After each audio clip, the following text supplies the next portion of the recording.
Sa buong weekend sa television dito sa Israel, may maliliit na caption sa ibaba. Naghahanda ang United States laban sa Iran matapos ang babala ni Pangulong Trump tungkol sa armada ng barkong United States na papunta roon. Tingnan natin ang clip na ito. Malaking puwersa at fleet ang papunta sa Iran pero baka hindi na kailangan gamitin. Tingnan natin. Hindi mo alam kung kailan aatake si Pangulong Trump. Nakikita mo ngayon ang malaking puwersa na lumilipat papuntang gitnang silangan hanggang 3 aircraft carrier ang papunta sa rehiyon. At napakamahal niyan at ayaw mo ring panatilihin ang mga bagay na yan doon ng walang hanggan. Kaya mukhang talagang naghahanda ang Estados Unidos para sa isang malaking pag-atake. Sabi niya kapag natuloy ang mga bitay, malaki ang epekto sa Iran.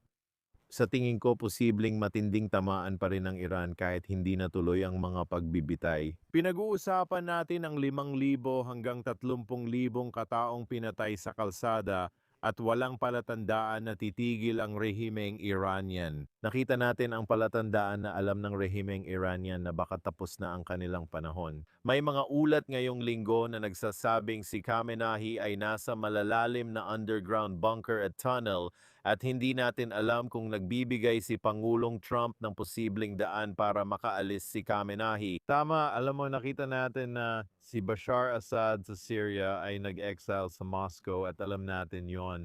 Nag-alok si Trump kay Maduro ng ticket papuntang Turkey para makaalis ng Venezuela pero tinanggihan ito. Saan siya napunta?